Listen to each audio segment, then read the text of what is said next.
Good evening, good afternoon, whoever you find yourself in this weird, wild, wacky world of ours, and welcome to an exciting Souls to Darkness in Dublin. This evening's scene takes place in the open air of the Barrage Changeling Market. This evening, everything seems to be happy, ironically. There is music playing, another band has been hired. More satyrs. For some reason, whenever you want to hire a band on short notice, satyrs. Who knew? Um, there is food and drink being provided as people dance in revelry. This today is not necessarily a traditional funeral, more so it is the celebration of the life of Ragnar Longtooth ap Varich, who died heroically. Sitting on a plinth overlooking the proceedings is Ragnar's armor glinting in the early morning light, or glinting in the light of the fading, glinting in the fading light of the evening. His axe is located just next to the planet in a place of honor. For after all, this man died for the realm. Food and drink are provided. They're being served by individuals who swirl around in brilliant gowns of crimson and gold, with the sun emblazoned over their chests. As Baron Voidfrost watches the proceedings from his high-backed chair, um, an odd melancholy look on his face as he contemplates, and he will have people intro as they arrive. So, hmm. In that case, we'll go through my screen to do your instructions because that's always the easiest way. So first is going to be the Slua. There is a dark, shadowy figure in the crowd that flitters in and out of your perceivable eyes. That is all. Interesting. Next is Sir Christian.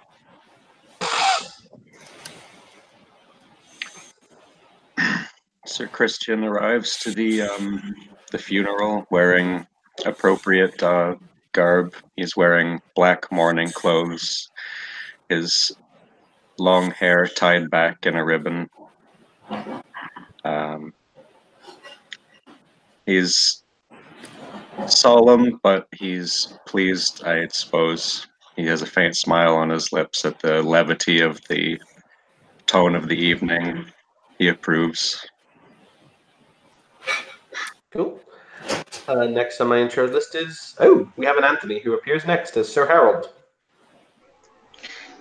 Sir Harold walking around in dark breeches, black frock coat with green patches on it. Not carrying his sword, but curiously enough, carrying what appears to be a miniature hammer on his belt. Drink in his hand. Okay. Next is going to be Adam dying. Next is going to be Luca. All right, Luca is just going to kind of step out of the shadows, not too far from White Frost, just making his presence known. It's a giant-assed hammer on his back. Looks around, gives nods to those who he knows, and then steps back into the shadows and watches. Next is Sir Phalion. I think I'm pronouncing that right. Yeah, close enough.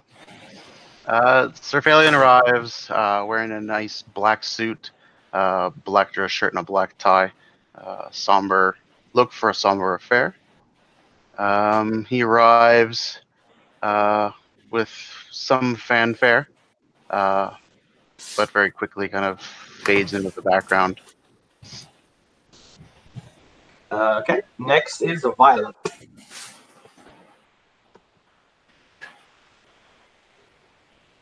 Violet's there. Being Violet, very, very stiff and very clean. She looks sad. And last, but certainly not least, is Willow. I mean, she's only a filthy commoner. Willow is also staying somewhat on the outskirts of this the festivities. She's not quite sure how to behave. She's put on her best clothes, which aren't really that great, but hey, at least it's black. And yeah, she's just watching everybody else, a little unsure about what to do.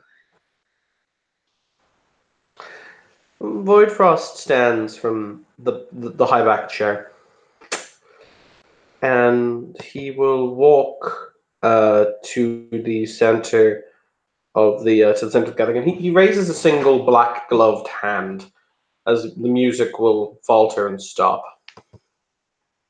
Ladies, gentlemen, today we gather to honor the departing of Squire Ragnar Longtooth Epiverich, who died for the protection, the nature of the realm. He will raise his glass, and then he brings it and he smashes it down on the ground. We pour a drink for the fallen. And that is going to be... I'm only going to take a 1-point bunk for that because I can't give myself anything more. But he is going to roll grandeur because he's going to do a thing. And everyone loves grandeur. Or at least I love grandeur. So, freehold thing, Affinity Realm, 1-point bunk. So it will be difficulty 5. Not going to spend a willpower on that. Sweet googly moogly. That is... that is some... that is some good quality grandeur. Yeah, is that some tasty rolls? That is made of tasty. He will extend his hand as he does this, and he says, "Friends, a moment of your time, I beg. Squire Longtooth died so that the menace of these Nervosa could be cleared from our realm, from our duchy, from our kingdom. Though born to a commoner kith, he espoused a duty and a nobility seldom seen in those who are not born into our blood. For this, posthumously, I name him Sir Longtooth, knighted and sworn for his commendable actions.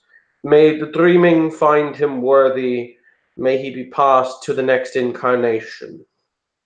Sir Longtooth ultimately represented the next step in the relationship between the crown and its subjects, wherein he and those connected to him who chose to serve valiantly were rewarded, and now we shall shed tears for the fallen. I give you the victorious dead," he will say, with a flourish of his arm. And, yeah. He could make some kind of social dice check. However, for God's sake, he'll have 8 automatic successes. So, yeah. There you go.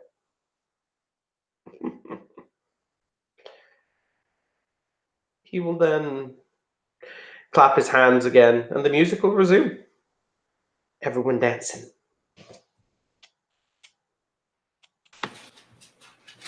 Ever seen a Slua dance? Is it like a spider on some kind of hot plate? Good imagery. Do you want to see a Slua dance? The answer is no.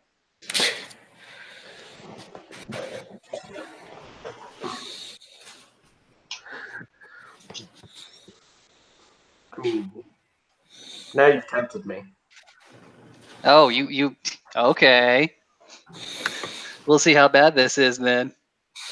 Based on a roll. Do you have performance? I do not have performance, but I have dexterity. +1 diff.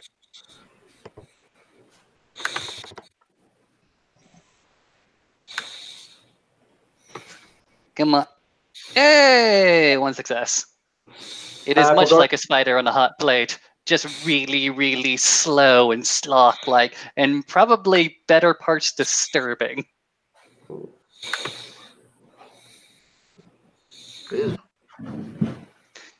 kind of, Mr. Mathal gets a look, like, you know, one of those moments where you look like down at the shoes and then up, and then you look down again. At which point the Baron just very slowly shakes his head and tries desperately to look away. Like, the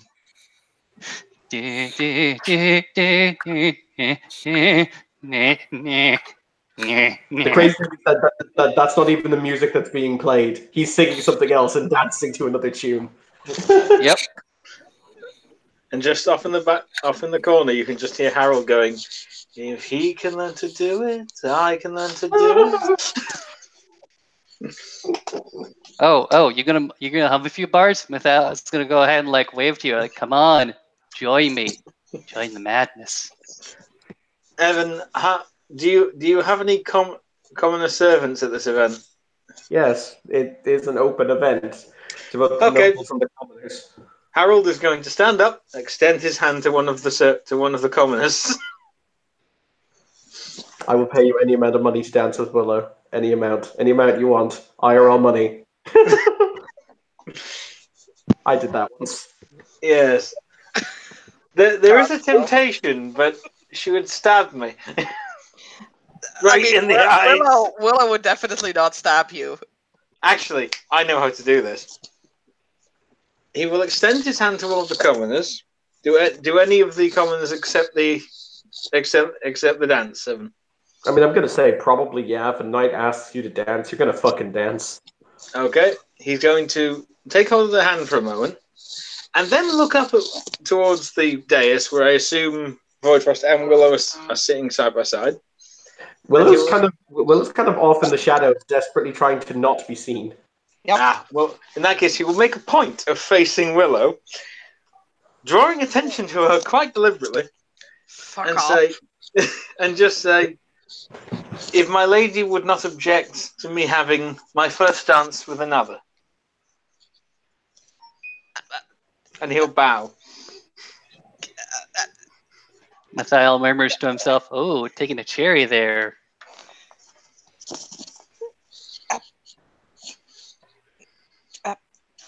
No, my lord. Gets bright red. It's like, what? It's courtly manners. Offer the first dance to the lady. Or rather, the future lady of the estate.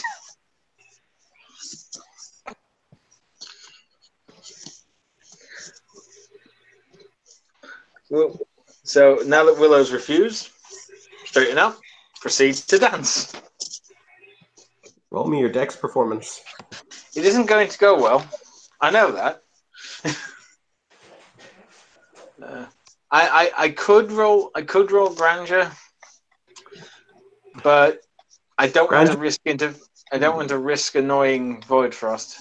Grandeur also doesn't help you on the actual performance roll. Curses. I tried that last time. Double curses. Let's see. I have performance 1 with a focus in violin. This is going to end terribly. Unfortunately, that does not apply, so... Yeah, no, that's my focus, not even a specialty. Yeah, but I'm pointing out that if you don't have at least one in dance, because different performances are different things, you can't roll so you're just going to roll your straight dex plus 1 def. Okay, so what diff will it be? Difficulty 7. Okie dokie, give me a moment. Hey, hang on. Don't you have the dex of a god at the moment? Dex 7. So, yes. I'm probably the most graceful fucker in this entire event. So, let's see.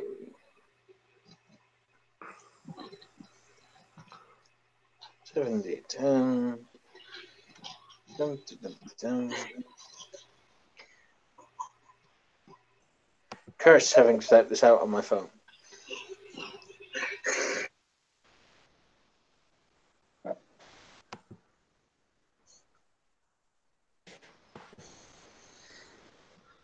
That's 4 successes. Wow. Yeah, you cut a rug. Yep. Hmm. And the best part is, because he hasn't got any training in dance, it's all natural grace.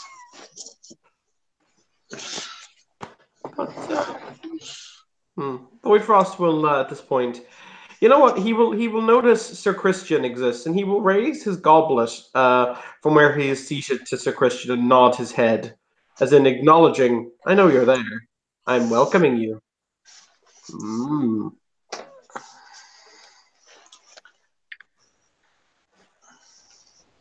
He notes the gesture with eye contact and a nod, and then he almost reluctantly rises from his seat and has a glance around to see if there's any likely stairs his way.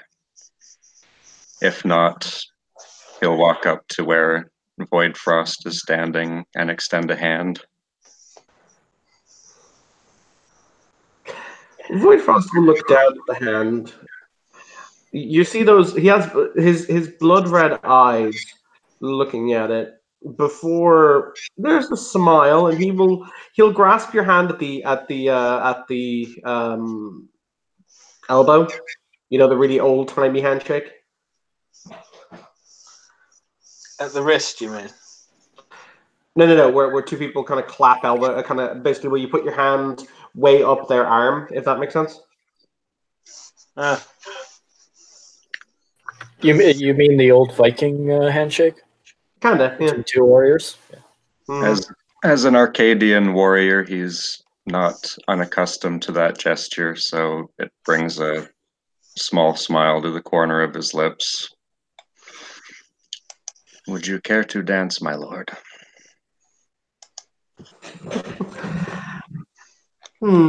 He contemplates. Woodfrost is by, and you are appearance 7. I think most of the chain things are bi, technically. I was going to say, considering we switch bodies on a semi-regular basis, yeah, kind of, sort of. He will, however, shake his head and he will say, "No, I'm quite fine. However, if you would do me the honor of dancing, perhaps with my fiancée."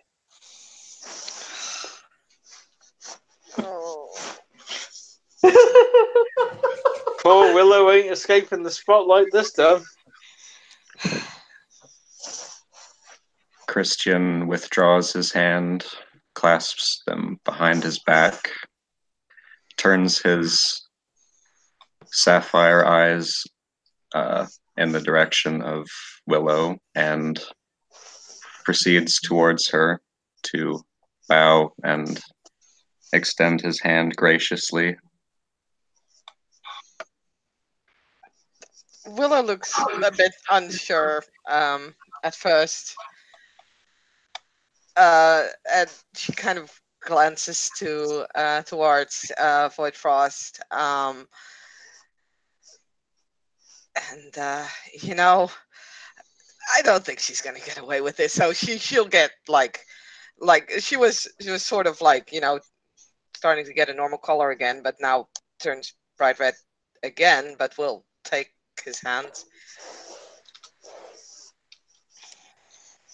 He's quite a sight up close. There's no white or black in his eyes and his chimerical visage, just pure sapphire light. His long hair, golden ringlets seem to be as if spun of gold themselves. And of course, he's inhumanly fair, but he takes your hand and leads you to the dancing area. Takes the lead in going through slow steps.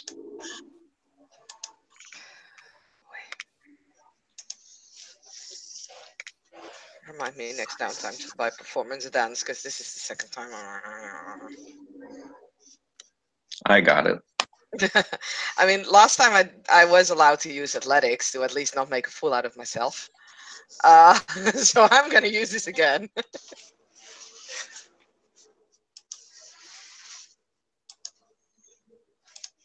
And I'll just spend a willpower not to look like a fool. Yeah. Yeah. No, I agree. I agree on the willpower spending. I will do the same. 6 successes with my dancing specialty. Ow. I got 3, so at least I'm sort of keeping up. He deliberately doesn't overwhelm you when he senses that he can overtake you. He just leads you carefully and gracefully through a respectful, slow dance. Yeah, Or, she, to the tone of the music. she'll, at first she does the awkward glancing down to see if she's placing her feet not on top of his. Once she's starting to kind of get the feel for the dance, she'll be able to look up more.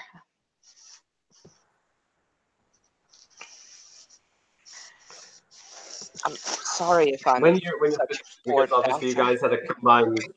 you guys had a combined 9 successes. So when you finish, you will see the fact that everyone else has stopped dancing and they're all looking at you before there is polite applause. It gets really awkward. Smile, but oi. Christian, that brings a full smile to his lips, and he bows again and attempts to kiss Willow on the hand graciously for her dance. She'll manage somewhat of a curtsy, and yeah, she'll thank him a little bit, like stumbling over her words.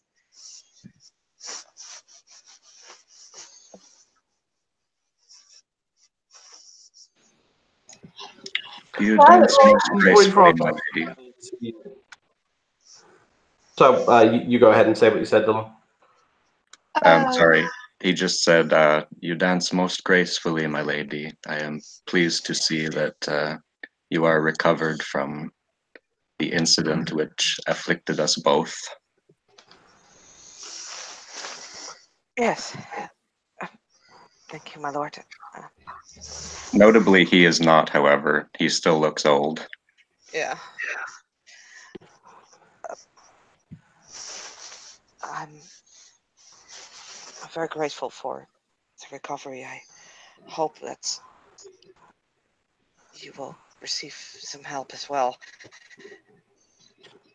I will try and work towards that. If that is okay with you, of course, my lord. I would be most grateful, my lady. He bows again.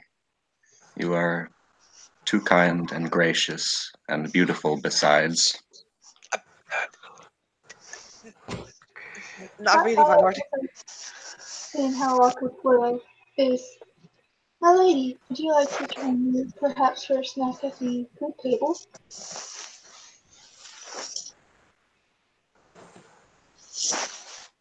Sorry, was that to Willow? Yes. Okay, I was. She'll look a little like dazed because she was just dancing again with a very very pretty. This is not good for her health. So she kind of looks at Violet and is like, I'm sorry, ma'am. What were you saying? Look, Willow. Let's get some food. Yes, of course. If you excuse me, my lord. Christian nods and withdraws. Hang on. Austin, is Mr. Mathal actually stealing the silverware? What are you talking about? No. Just commenting about how Christian could be a gentlemanly thief if he could. And this great image of the steward attempting to stuff a platter in a bag. No. you know we managed That it. comes after the party. After the party's done. That's an after party activity.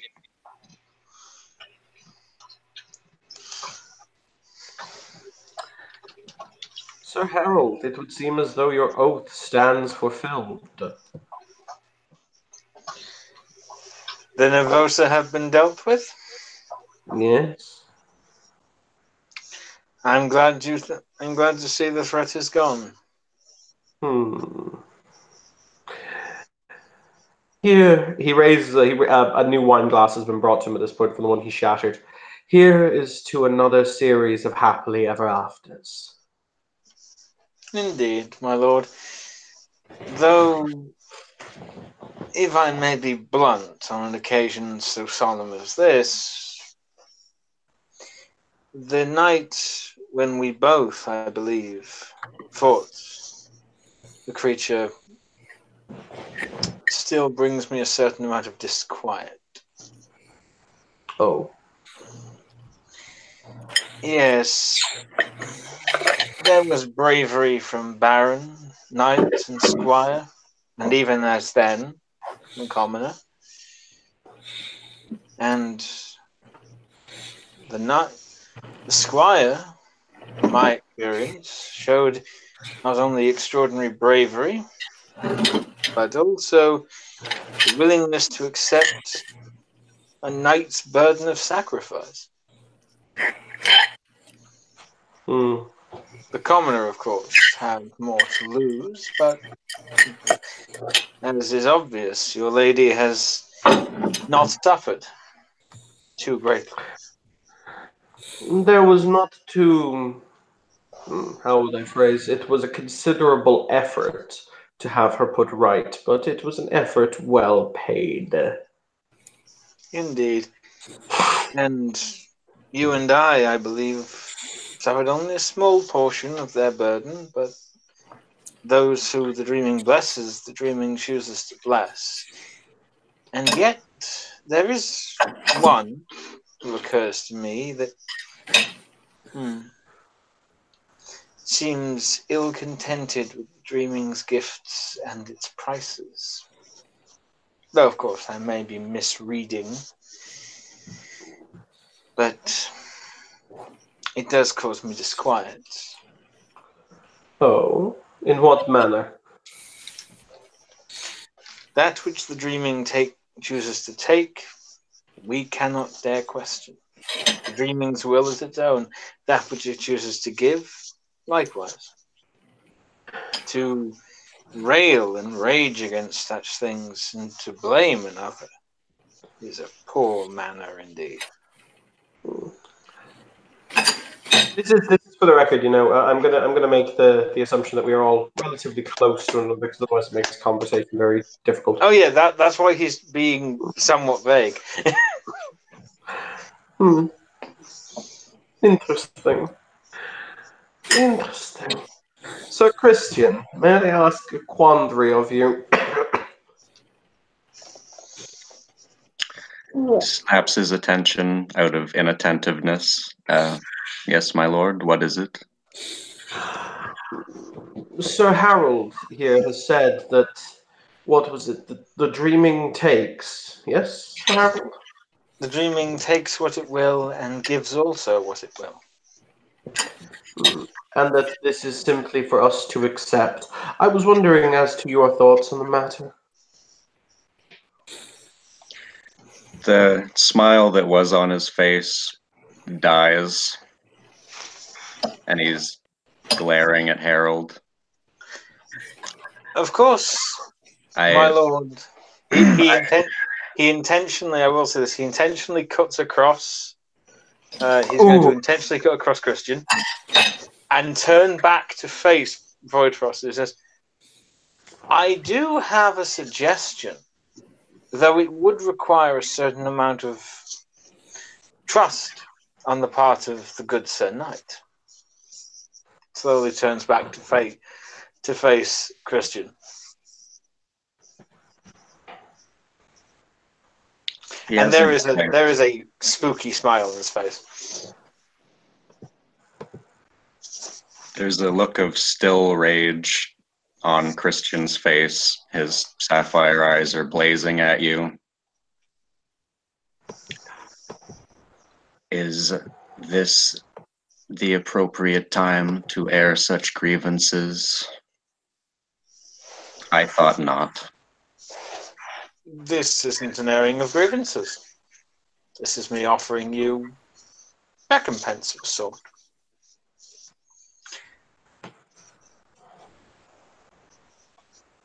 I thought that since this knight honors one who fought beside us and was a valiant hero of the realm, that this would be a good time to bury the metaphorical hatchet.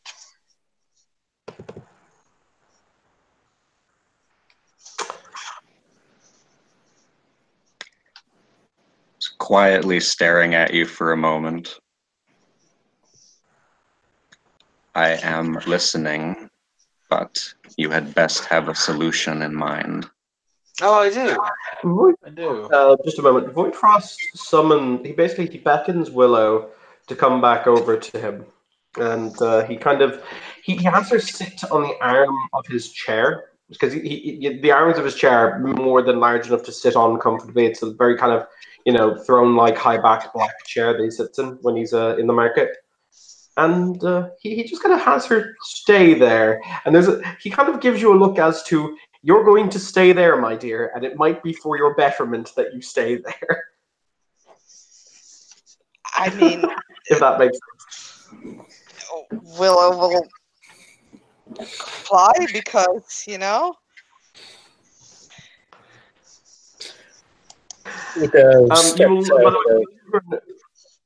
For those of you who've noticed, Voidfrost changes his seating position. Basically, he's moved, so he's kind of sitting on the edge of his chair. He still has his wine glass in his hand, and he's still smiling, but he definitely looks like he's coiled to stand up, and his free hand could be used to move Willow behind him. Yeah. I will emphasize, Harold is unarmed.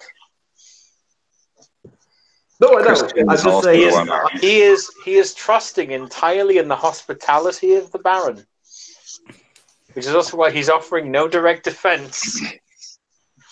Luca has stepped to the edge of his shadows and is standing somewhat near Voidfrost, because Luca considers him and Voidfrost actually having a bit of a contract at the moment.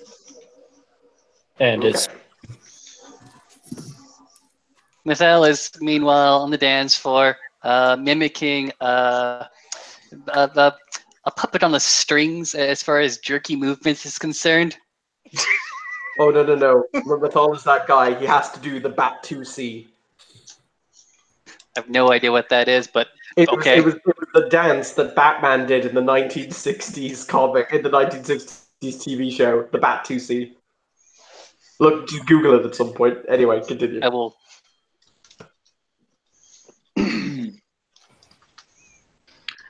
Christian, for his part, is not wearing weapons or armor, just wearing his suit, and he's looking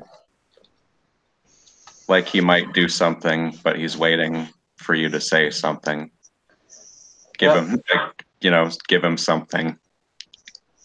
Harold will stroke his chin and say, "Well, I'm almost at the point where my studies are complete, and if you're willing to wait another, let us say a few days at most, then if you would entrust me with something of temporary value, I might be able to restore your youth to you. At the very least, it will be worth the effort." That elicits his look of rage shifts to one of confusion as he thinks that over. You have studied this matter? Of course. I will confess my original intention was to try and restore the Lady Willow, but greater hands than mine have already done the work. He blinks at that. And whose hands were those? He turns to look at Voidfrost. I merely asked my countess, and it was provided. I am, after all, valuable enough to merit a favor now and then.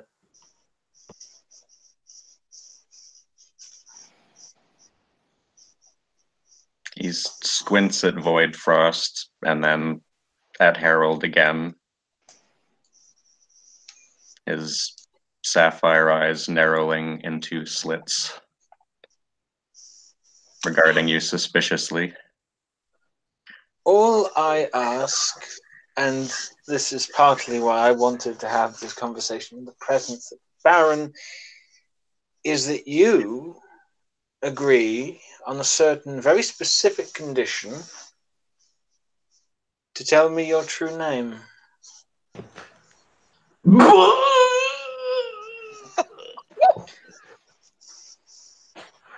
The And in eyebrow return- shoots nearly to the Yeah. back of his skull, like.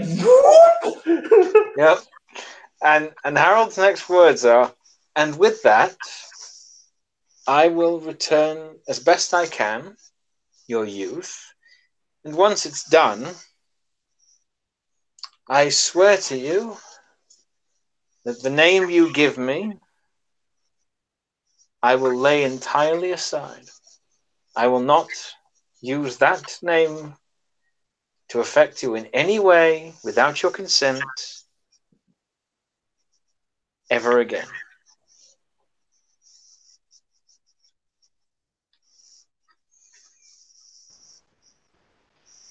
Baron Voidfrost. Yes, sir. My apologies, sir. Phalian, yes? Failerin. Close enough. Hmm. I've come to offer my condolences, and the condolences of House Ailiel. My house also grieves with Varich at the loss of such a powerful individual of your house. We thank you for your kind words, Sir Knight. Couldn't help but sense a bit of tension here. It is not every day that someone asks for the true name of another. It is something that you should only be told or should only have known in your seining, and no one else should ever be privy to. Someone's giving up their true name.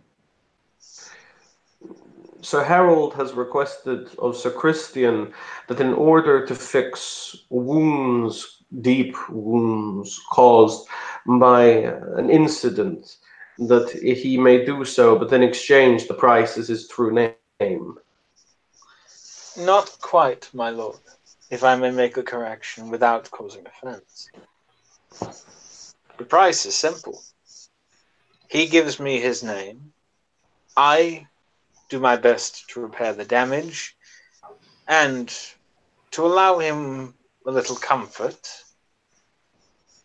I will swear that the name he gives me I will not use in any way for which he does not consent. And I am content to swear that oath before you, with your native gifts.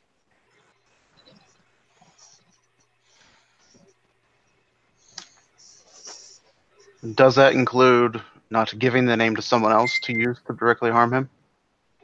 Of course, that would be using it in a manner he does not consent to. The true name he gives me, I will keep entirely to my grave if I must.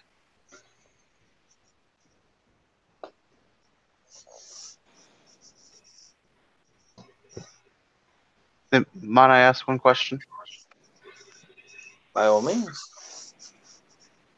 Why do you want it then?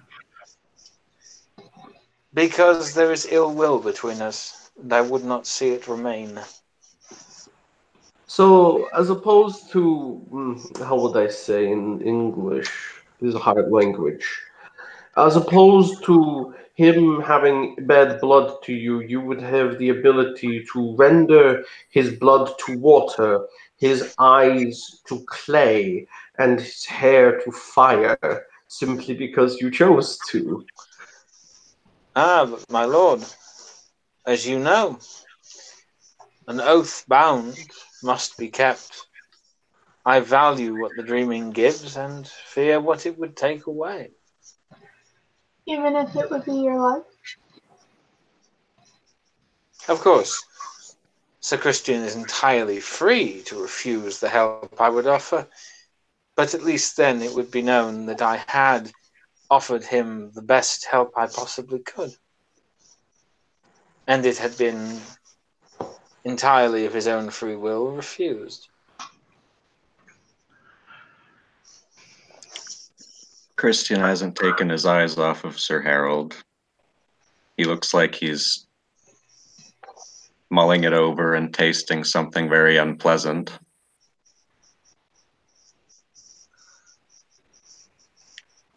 I will tell you this much, Sir Harold. Until I have considered the matter further,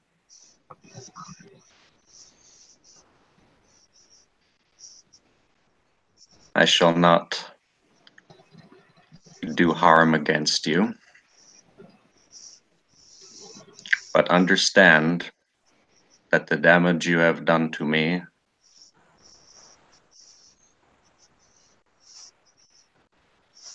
is the ruination of my life. All that I have built in the Grey World.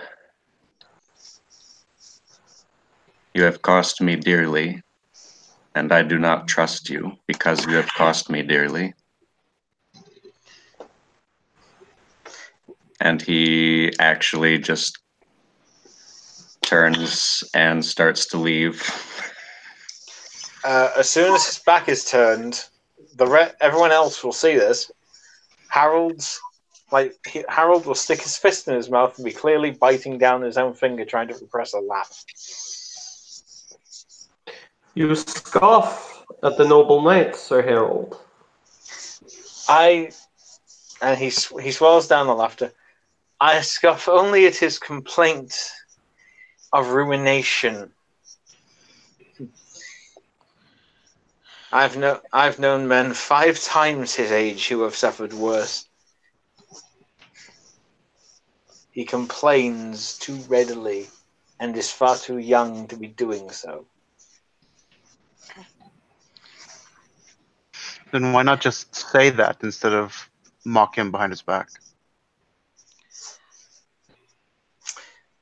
I try to keep things internal if I can, but sometimes it's too difficult.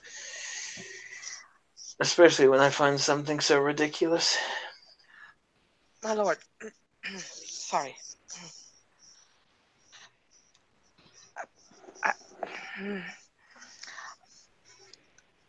I don't think you can judge on what anyone or someone loses if you don't know that person or their heart or their mind.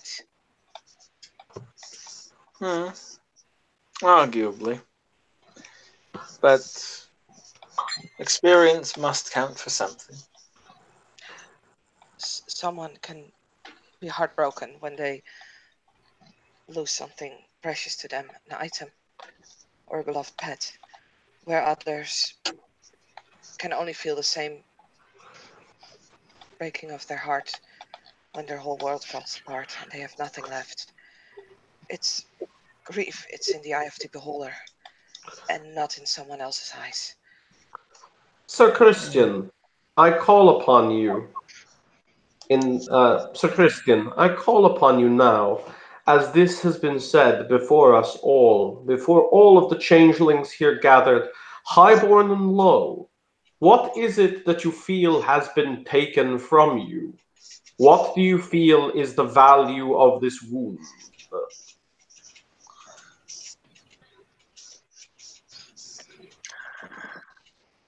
I am a stranger to my own mother, my own sister who is my twin. Well, I am no longer her twin.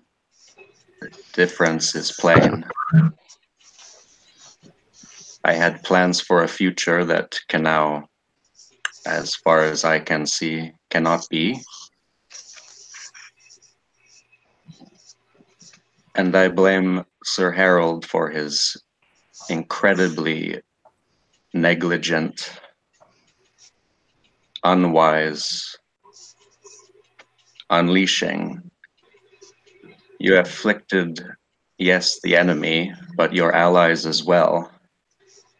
How can any Fae trust you to your face or with their back turned, especially as I was when you struck me?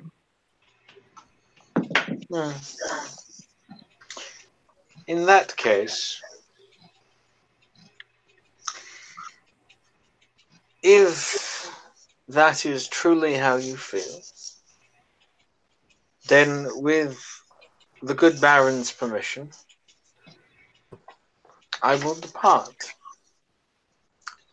fully in the knowledge that I shall consider that my offer cannot be accepted, for there must be trust between us, and as you have emphasized, there can be none. Let us hope you find infirmity far later than you seem to fear. Whitefrost raises his hand and he says, "No, Sir Christian, before me, do you wish to make a claim that you have been injured as a member of the peerage, that wounds have been inflicted, and do you call for justice?"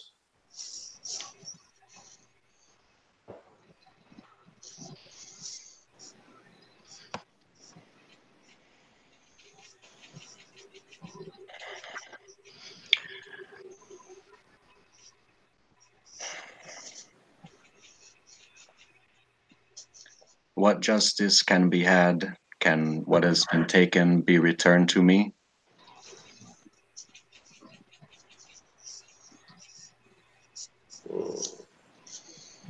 Sir Harold, you maintain that you would be able to rectify your wrong in the event that there was trust. Da? I maintain that it would be conceivable. There would be no guarantee, but as with all things where the dreaming is concerned, there is never a guarantee. But I would certainly do my best.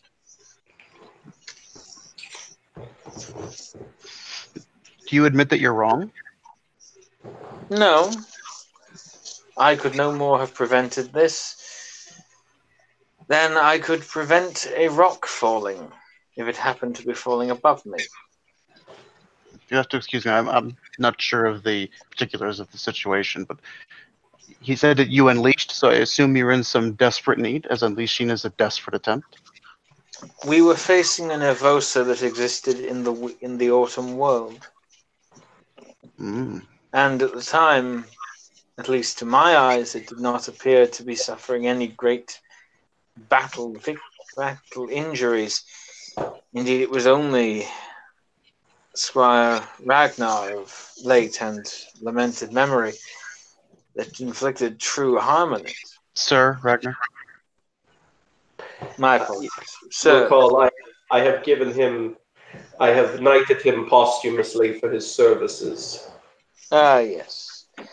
In that case, Sir Ragnar of late and lamented memory, he did the most harm to the creature, and I, fearing that we might not stand a chance, for we were quite few in number compared to such a creature,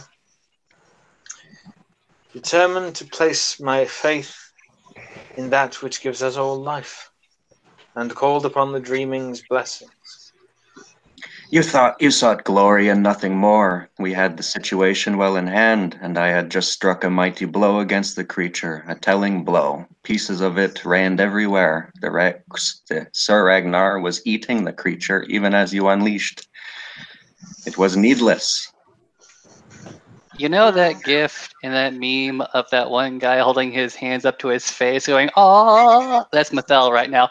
Oh. You know what? Okay, Natalia's just going to give him a side eye. At this point, Harold is going to straighten his back, take one step closer to to Sir Christian and just say, I am no glory-seeking Fiona fool like you. Oh. I certainly don't believe it is wise to leap from building to building, one step away from screaming parkour in front of mortal security systems. I do not require a Baron's aid to conceal my incompetencies.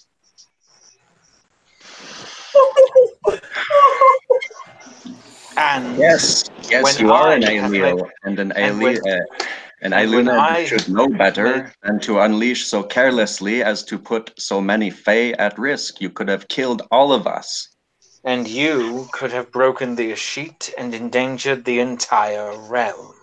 The only difference between you and I is that I am attempting to rectify what could be construed as potentially, perhaps, an error in judgment, whereas you required a Baron to cover up your mistake. A Baron who, incidentally, you have not exactly paid close respect to in recent weeks. I But that was is a closed chasing. matter, after all. I was chasing that Nervosa near across the entire city. What the fuck were you doing? Having a picnic? Pursuing it also by more willful means. The use of soothsay. We didn't have to risk breaching the Ashit to find it. He's gonna reach out and just give your chest a bit of a shove with one hand. Natalia's just serving mead, watching. Hey, Voidfrost, you've got a full cup of mead. Enjoy. Oh, I Nathal's just see. whispering to himself, just kiss already. Sir Christian, you will not touch Sir Harold in my freehold. Am I understood in this matter? And as the Voidfrost says that, Luca becomes fully visible out of the shadows. If I may say so, my lord, this is fine. It is exactly what I would expect from this one. No respect for hospitality. That is fair enough from him. I offer attempts to rectify and I am assaulted. A fairly standard tactic. And Harold, arms outstretched, will slowly turn so that he has his back to Christian and is facing Voidfrost.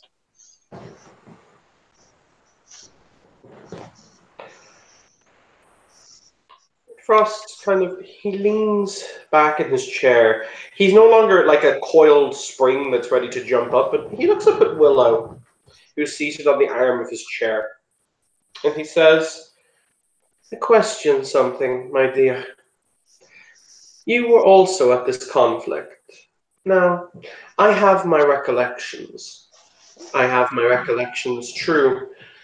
However, you who have the eyes of innocence, whose eyes are unclouded by politics, and whose thought is made simple by the fact that it is true.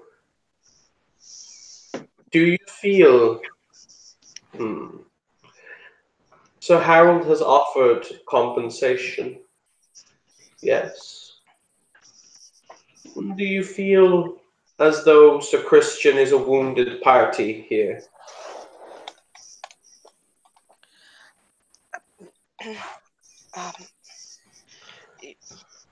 You're asking me, my lord? I am.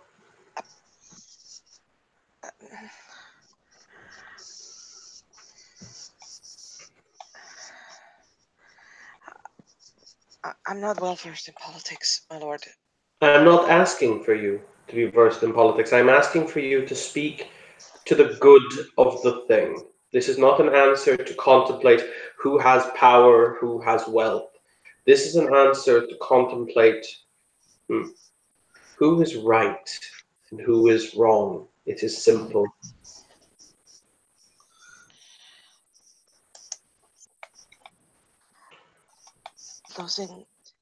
Losing one's family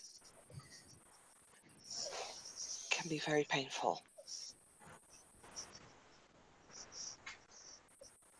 And is a hard blow if you really like your family that much.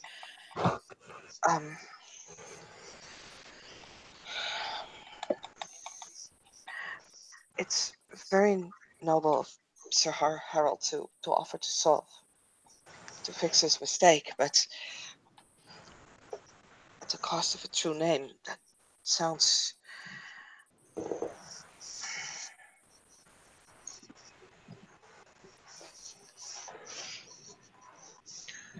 I think the offer itself is noble, but the attachment that comes with it is not.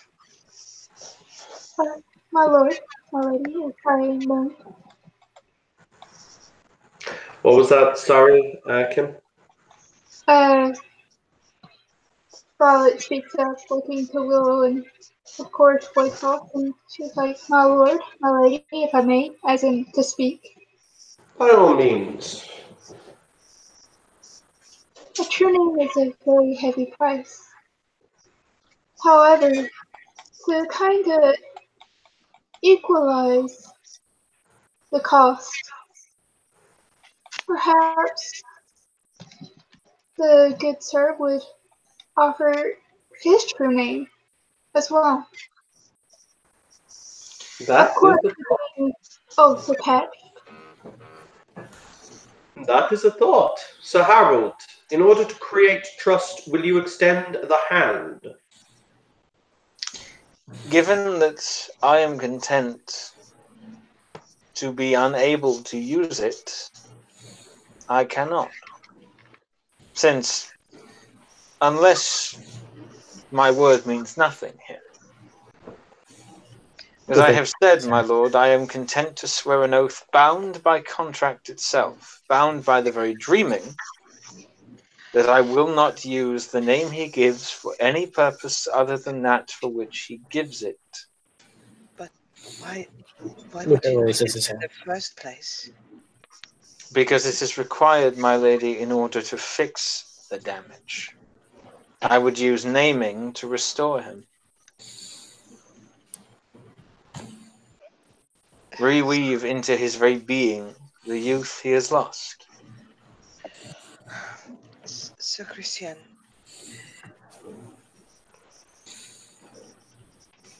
do you know of another way that could be done? Do you know of a way where you could perhaps trust in giving your true name?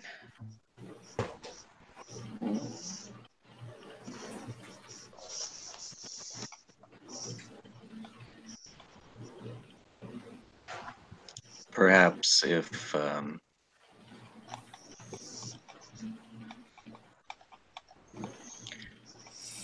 if certain assurances were made, perhaps I would not consider it an insult outright.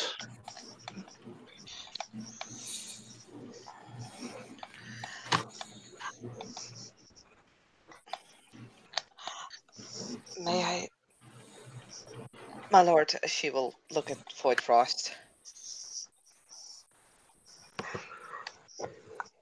I'm, again, not very well versed in politics. It's a little bit beyond me. But perhaps we should...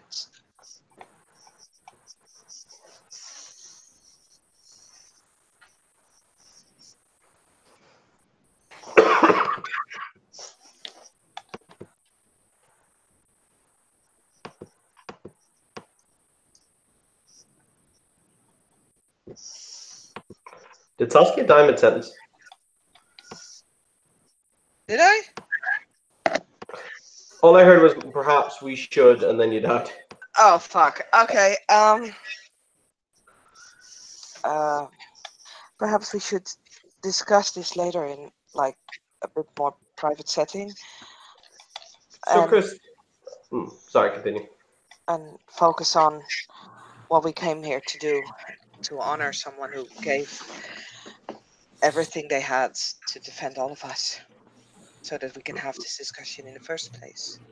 Sir Christian, it is within my powers in order to make it so that if this were to take place, that Sir Harold would be bound to what it is he will do, bound to his bones, as it were. That he would never be able to use this to harm you in any way. And he would be bound in order then to do as he has to do as he has said. This would be bound by the dreaming and contract and covenant sworn.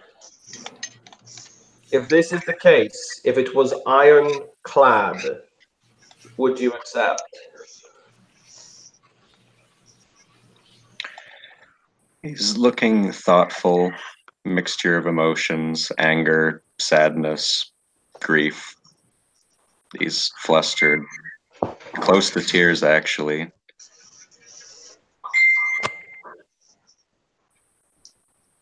Yes, I would consider.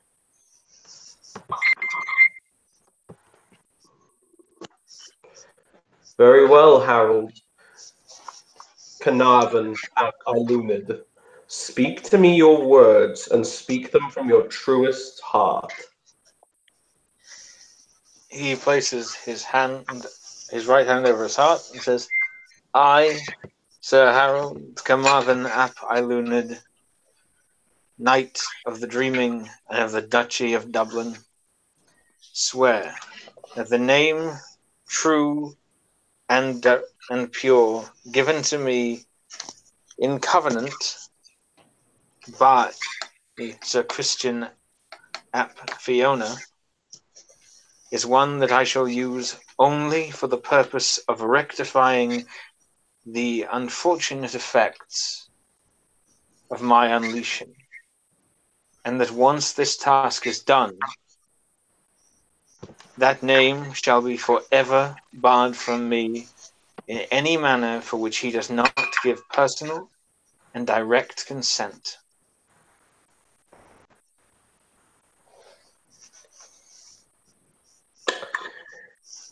Whitefrost stands from the dais, and because it is a special and significant day, he will run his finger, he'll actually run his palm down the blade of Ragnar's axe that's seated next to his throne, drawing a free line of blood from his hand, and he then crushes the hand inward as it spills onto the clean stone ground. And he is not going to invoke contracts. He is going to invoke Sovereign and place a Gios on Harold. I will spend, because this is going to be fucking expensive as shit. I will spend 7 points of willpower and 3 glamour.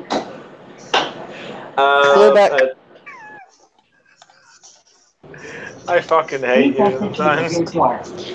Pay 7 points of glamour and... Alright, 7 points of willpower and 3 glamour? Yeah, so it's the second highest rank of Gios. Yeah. Yeah, that's a daunting Gaius with a powerful curse. Mm-hmm. And his curse will be, should you ever use the powers of naming to rewrite someone in a way that is to their detriment, then you, Sir Harold, will be responsible for the ruination of your line, the damnation of your name.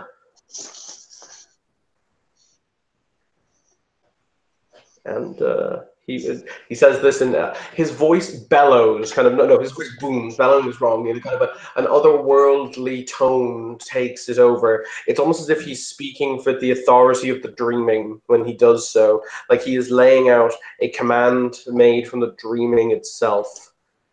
So I'm gonna, since Maya's here. Hi, Maya. How's it going? Going pretty good, just opening up the book on my phone.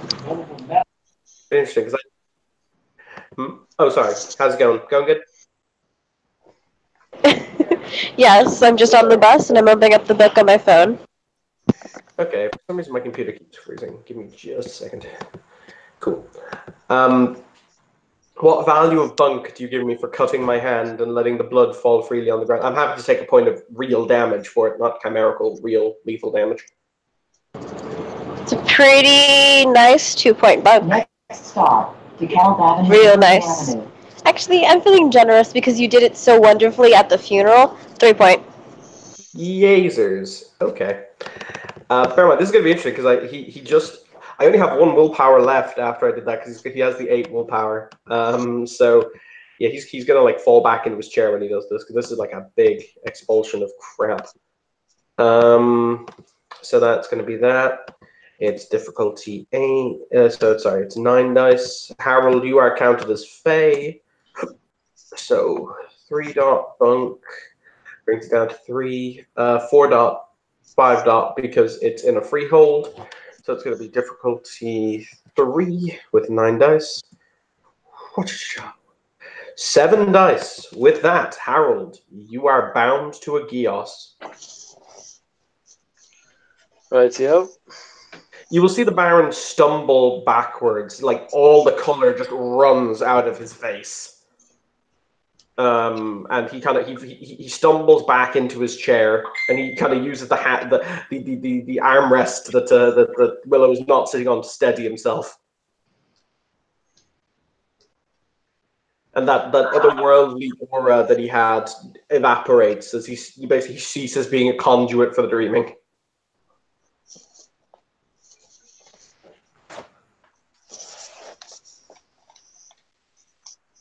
With that, Harold is going to bow, and he's going to basically start leaving. He'll hand the business card or hold one out to Sir Christian. He takes it from your hand slowly, meeting your gaze with not a look of hatred, but one of uncertainty. And with that, he's going to leave. If you could do me a favor,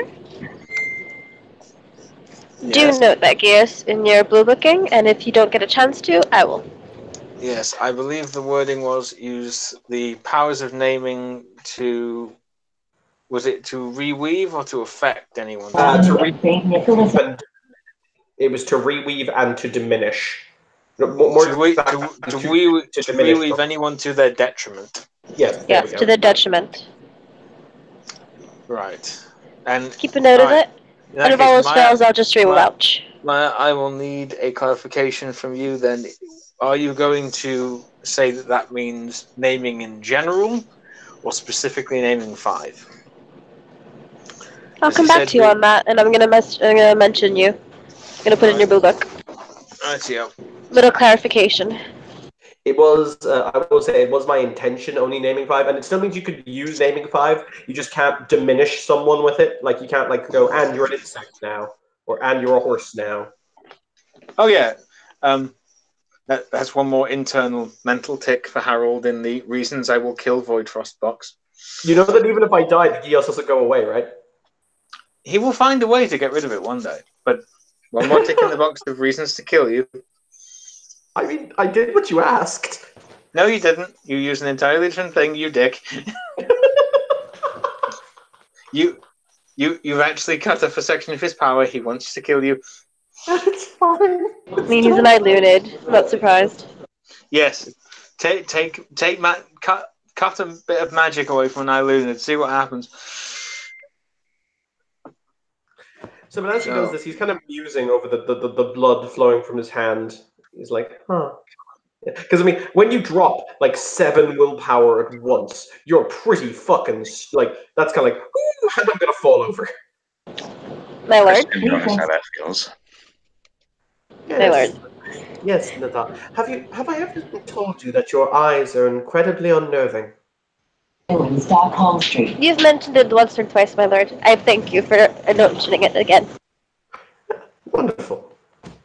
My lord, please take. And she's gonna hand him like warm muslin cloth to wrap around his hand because the blood is dripping on the floor. Ah, excellent. He kind of he does the wrapping thing and he says, "Does that So, Christian, this act that I do for you, I hope, means that it will allay any negative feeling that there was between us, and that I only mean for the good of the collective Kithane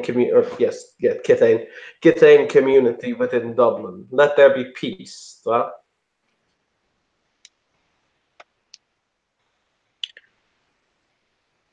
He takes a moment to wipe his face with the back of his sleeve and comports himself. My ill feelings towards you have faded somewhat recently, Baron, and after tonight, I believe they are undone. White Frost nods. He kind of flexes the hand in the muslin, and he looks up at Willow and he says, "Have I ever told you that you're beautiful? Simply because you are." I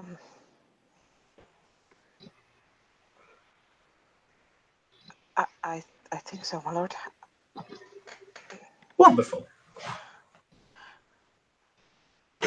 She will actually, take his not wounded hand.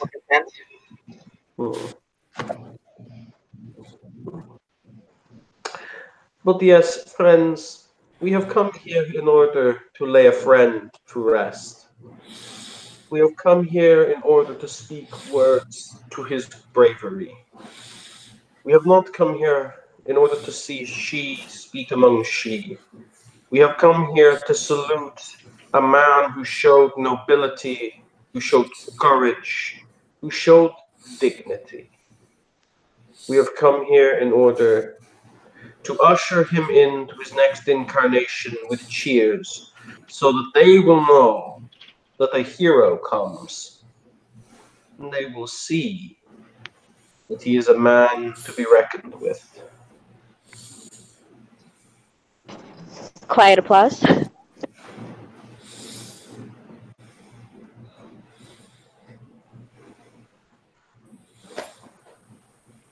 Quick question, are we in the dreaming? You're in a freehold. Mythology is going to go ahead and sidle up to one of like the working people or the service people or the people under the Baron's directive. Simply go ahead and point at the blessed back. Should we clean that up? There's already somebody scrubbing at it. You didn't realize they're there, and now they've disappeared. Oddly enough, most of the Baron's staff appear to be made up of bee puka. You just don't ask questions. It's fine.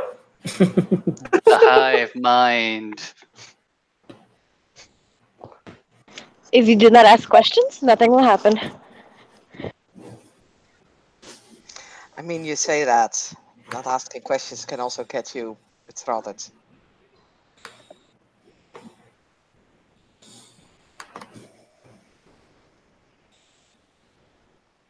My lord, don't you think that might have been a bit overkill? He contemplates. And he beckons you to kind of step closer to him because he doesn't want to talk very loudly at this point. I don't think he wants to talk at all, but say Lobby. He gets closer. He looks up and he says, he gestures with the bandaged hand. And you see the fact that there's quite a lot of people here because a lot of people knew Ragnar. A lot of people knew, a lot of people knew that this guy died for a hero's purpose. Most of them, about 99% of them, are commoners. And he says that was for them because ultimately they needed to see the fact that we were capable of giving justice to being able to justice to them. They will go here and they will say that people are capable of giving, or rather, we are capable of giving justice amongst ourselves. Thus, we are capable of giving it to them. It is an important statement to be made. As for the nature of it, he very casually he shrugs, but as he does so, he winces ever so slightly, like, "Oh no, shouldn't have done that. Existence is pain." And he says, Ultimately, I do not believe that Harold would have manipulated Christian, but once again, all these people saw were two peacocks who were willing to tear each other apart, and now they have seen that civility has been restored. Is a good message, no? I don't disagree with the message, though I am concerned with the response. Sir You- Harold. Oh, sorry, continue. You twisted what he wanted and hindered an Aileal, or hindered an Illuminate in their magic. There might be repercussions. Of course. Ultimately, and he says this very quietly, like if people want to hear it, it's probably going to perception alertness time. He says, apart from Willow, who's sitting on the arm of his chair, ultimately I was there. I saw what happened. Sir Harold was in the wrong. I attested to this before my own count. His pride got the better of him, and Christian was correct. In that moment, he hungered for glory, and in doing so, he nearly not only broke the Ashit by affecting us in negative and detrimental ways, he almost destroyed an entire neighborhood of people who were aged a decade. It took my countess's servants nearly the entire night to correct the Ashit breach before the dawn. This was also so that he knows his place. If my punishment is given, and it will be seen by my superiors as a punishment, his head might well stay on his shoulders.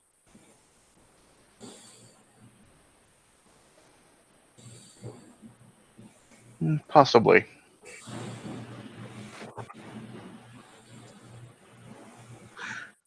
It was all very interesting nonetheless.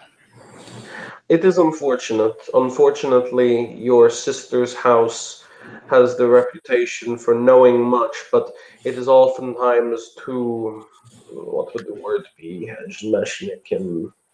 happy to show or be flamboyant with its power. Does that make sense? It does. I understand what you're saying. We shall see. In the end, if Sir Harold breaks his oath, then it breaks the Gias that I have placed on him. What has he done? He has rewritten something to its detriment. I think that that is a sin that not even the wisest of us should commit. So have I taken something from him? It could be argued. But then again, the ability to do something that is inherently wrong, taken from an individual who will more than likely never do it. There's a shrug. There's then another wince, because life is pain. May I act the part of the Illuminate for a moment? Of course. Okay, so as a member of House Illuminate in this scenario, not as me talking to you, who are you to decide how any changeling is to use their arts? This is that this will be an argument that is put before you if you were to use this rationale publicly. Absolutely. However, he came to me and he asked for me to do something. We are, after, how would I phrase this? The difference between the Seelie and the Unseelie. He asked me to do something. I did it to within these exactities of his wording. He shrugged. It's almost like I'm Unseelie. In his wording, he specifically mentioned contracts. He smiles. Then he should have said something about it in his oath. If I were you, I would just be extra perceptive of what the House Illuminate is doing. We shall see. I've already finished one feud. I have no great need for another, he says as he leans back in the chair.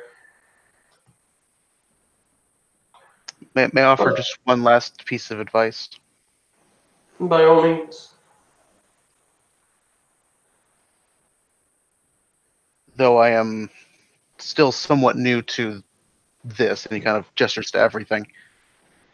Being my first time in one of these, and he gestures to his mortal self. If you're going to marry a commoner, and a hint of contempt is in his voice a bit, might I suggest she learn how to properly address us? She was referring to everyone as my lord.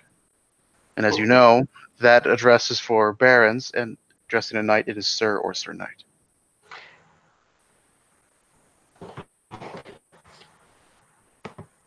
Indeed. I have no doubt that she will be taught. A buzzing will happen in the background. Buzzing he smiles as he puts his unbloody hand on his fellow's shoulder, and he said, "It is almost like I had the same conversation with you in regards to your squire." Yes, but I'm not marrying my squire. I And I'm not raising her to the lofty position of baroness. This is entirely fair. Once again, I like how they're having this conversation whilst his prospective wife is just sitting next to them. This is like the most she thing I can possibly mentally tabulate. Just a complete disregard for the fact that she exists. I mean, she's sitting there very quietly, looking down, not moving, not saying anything, very red in the face. I mean, the character is Arcadian she. You are beneath him. Oh yeah, right. Totally. She would like to stay that way, but you know. He flexes the hand and he'll say, "I'm going to withdraw. I will leave the hosting to my servants and to my dear wife to be." He stands very shakily and almost falls back into his chair. He manages to restrain himself. He does not fall. I shall bid you good day, Sir Knight, and I shall hope that our future meetings are as fruitful as this one. As always, I hope for good meetings between your house and mine. Indeed. He looks to Willow and he says, "Are you going to remain here, my dear?"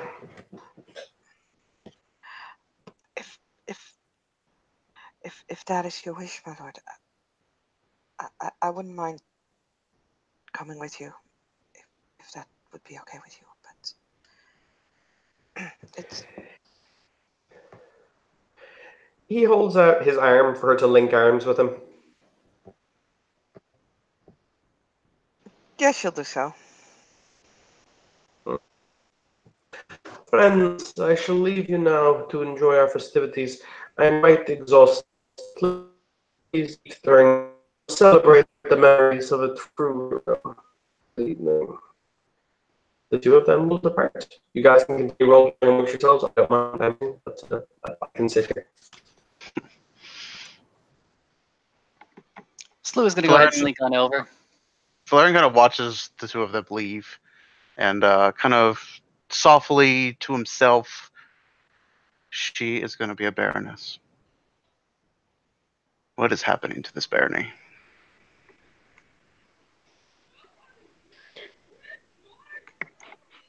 Okay. Slew is going to go ahead and slink on over, not to the other she, but to the other she, the F Fiona, the house with all the roses and shit. And just gonna go ahead and slink on over, get side by side by you, shoulder to shoulder. He's just gonna go ahead and say, "I don't know how that could have gone any better."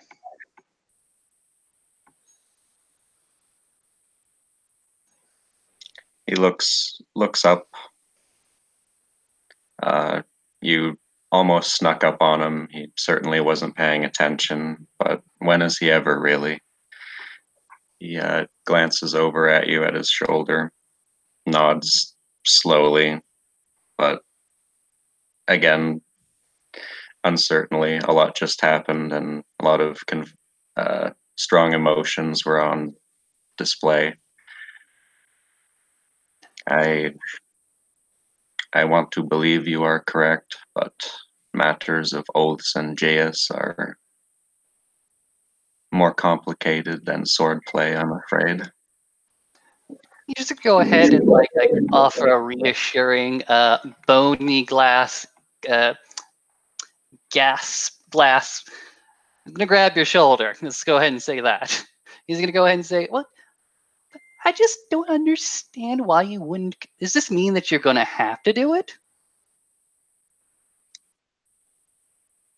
I believe that it means that if I accept the offer, the oath that has been laid at my feet,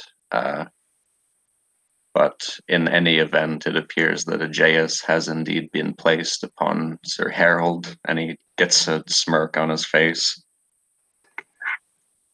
You seem quite pleased as that outcome.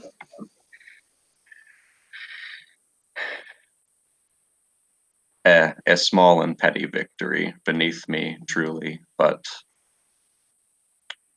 I will confess that I gave thought to slaying the man. I would advise a different tack, if you don't mind me saying. I'm just a ignorant nobody, grave digging, slurking, shadowy creature. But you know, if you want my take of all of it. I do. Please go on. He's gonna go ahead and like sort of escort you away from other ears, not all of the ears, probably to a picnic table, and just go ahead and sit down, look you directly in the eye, and just simply say, "If it were me, I would have accepted my death. Physically, I would still have been walking around, but as you said, your life would have been ruined. I might have accepted that ruin because it will be an opportunity to see the transformative power of death, which is something I have always been interested in." He took your hand actually on the way to the picnic table and then sat down with you pleasantly enough. But then he just looks across at you with a puzzled look on his face. Look, I don't know what all your life circumstance is all about. You probably have a very good life. You got a good life? The family that I came to on this earth was very loving, is very loving. I dearly wish to return to my life, yes. Do you not see a future, bearing you don't go ahead and take this, dear, but bearing you go ahead and continue to exist as you do you not foresee yourself finding a new family, not one bound in blood, but one bound in water of the covenant?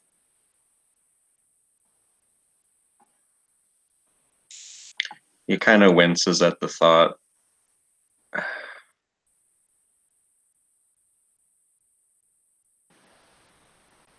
There is more at stake than just the immediate issue of I cannot see my family again.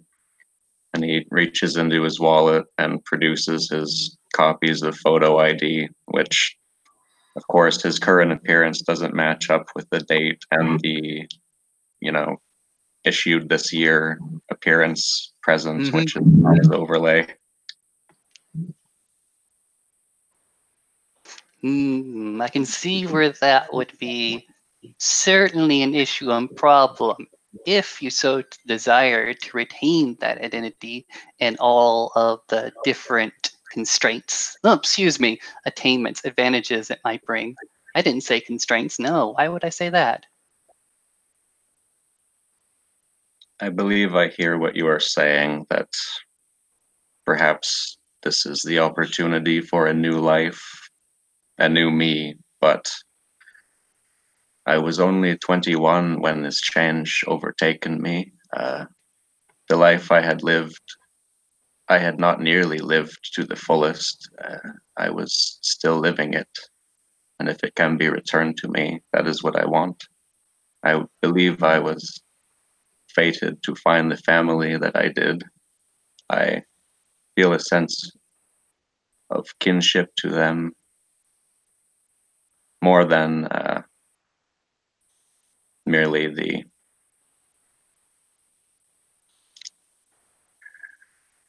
fact that I was born to,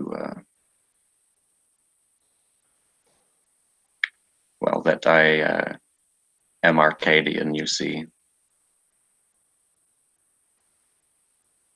The concept flies over his head, as if, what does that have to do with anything that we're talking about?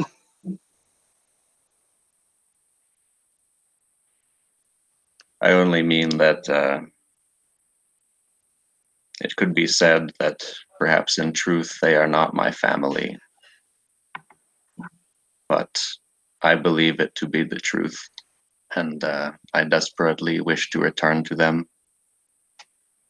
I want my life back. He'll go ahead and nod. I can understand wanting to return back to a life like that.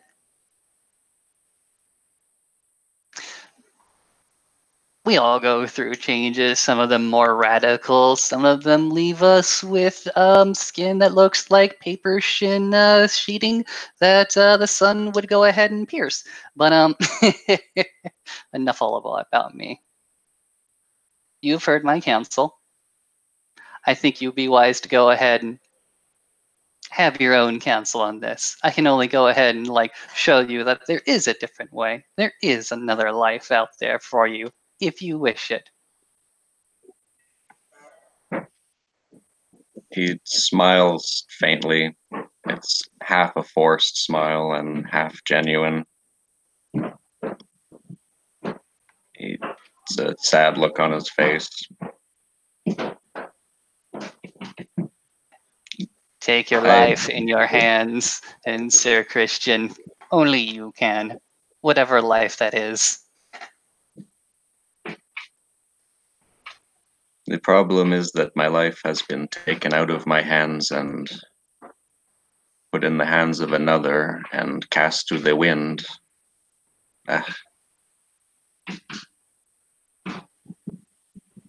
The life that you want, the life that you desire.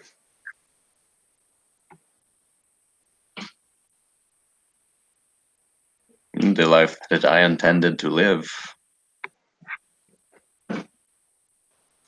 So this is mean you're going to take him up on his offer.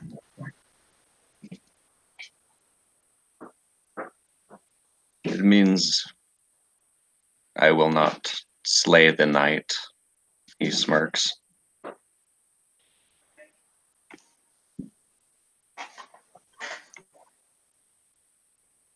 Vala goes ahead and shrugs.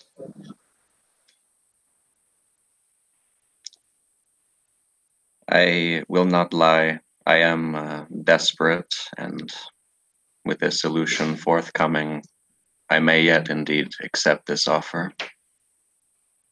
It is a galling prospect to share one's true name, but I believe the correct assurances are being made, and perhaps more can be made in the future.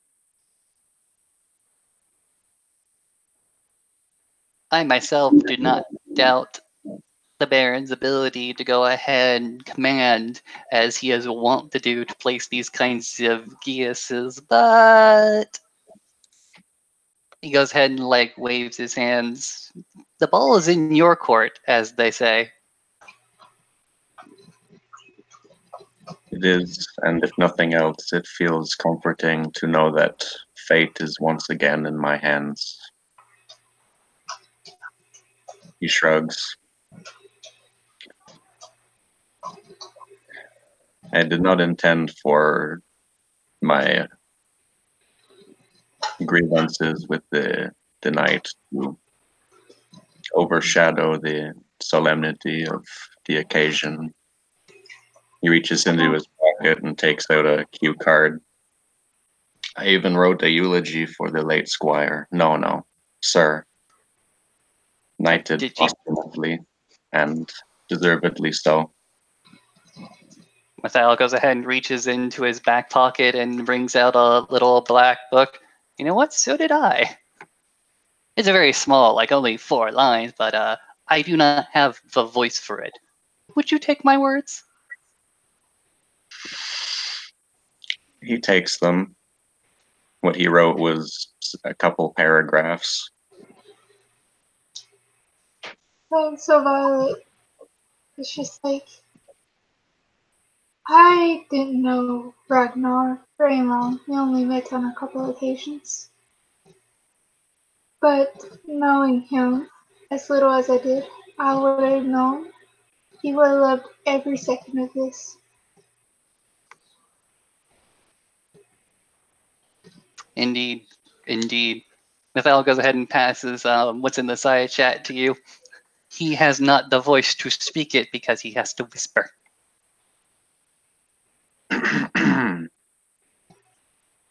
Christian takes the card and stands up on the picnic table, reads it first, and then recites, "By the hand of this Lua, Mr. Mathel," points to Mr. Mattel. He waves. "Never did I see a warrior so passionate in battle. It was as if he orated his own demise. He saw past the end of his existence as Ragnar the Squire, and celebrated himself as Ragnar the hero."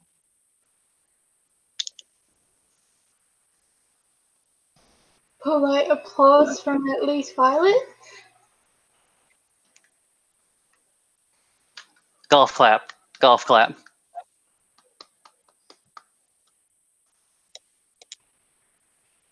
Wasn't gonna roll, but yeah.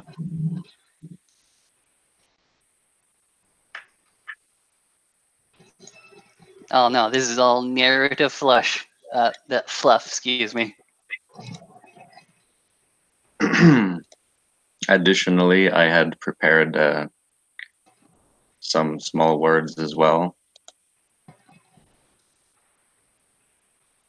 Of course, I have made some revisions since the posthumous knighting of the departed Sir. Sir Ragnar Longtooth was a redcap who gave his life in the duty to his liege and his duchess. Previously, I have cast doubt upon the character of this Kithane, but the manner of his passing and the fearlessness with which he faced it were as noble can be. It is my loss and to my regret that I could not see the true merit of Sir Longtooth until he was required to make the ultimate sacrifice and answered the call with inspirational bravery and selflessness. May the dreaming return him to us on swift wings. And he nods. Golf clap.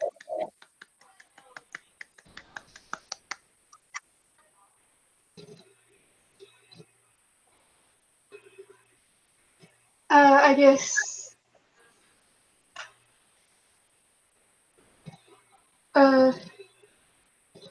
Violet will then step up to the picnic table. Since we are speaking few words about Sir Ragnar the hero,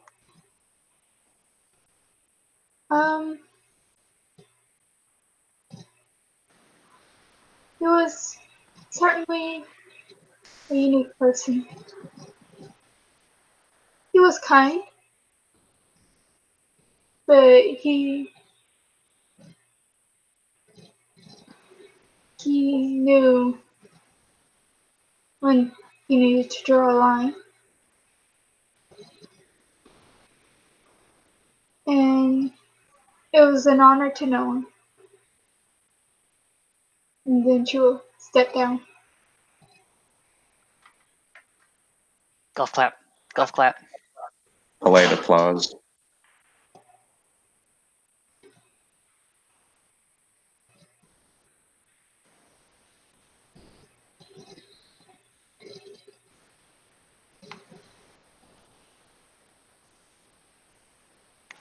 if nothing else, Mathal will go ahead and excuse himself from Sir Christian's company with just you think about it, and then just walks away from the scene.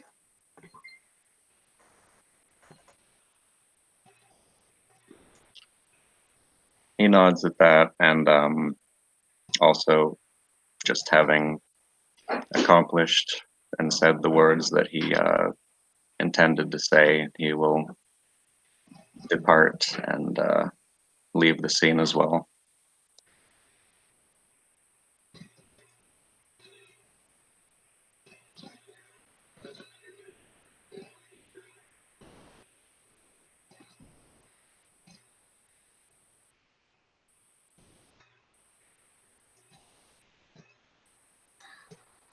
The scene is empty. You can cut it.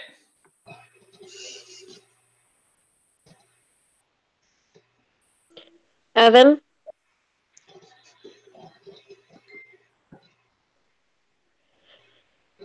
For fuck's sake. Technical difficulties.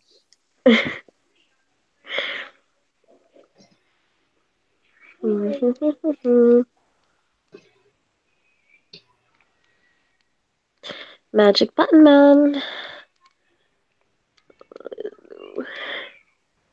Austin, I mean, now's the perfect time for your Slua to assassinate someone. I forgot my knives and my poison. we can eject him from the scene in under about 3 minutes.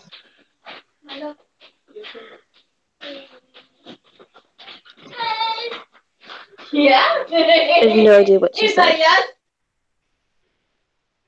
You can eject Evan from the scene, and since he's the one with the button, the scene will end in a few minutes. Alright then. I'll eject Evan. Who else wants to leave? I got it.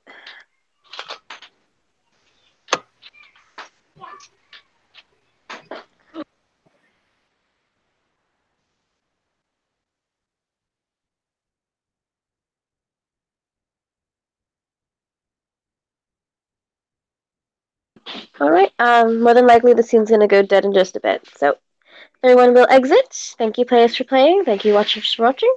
Everyone have a good night.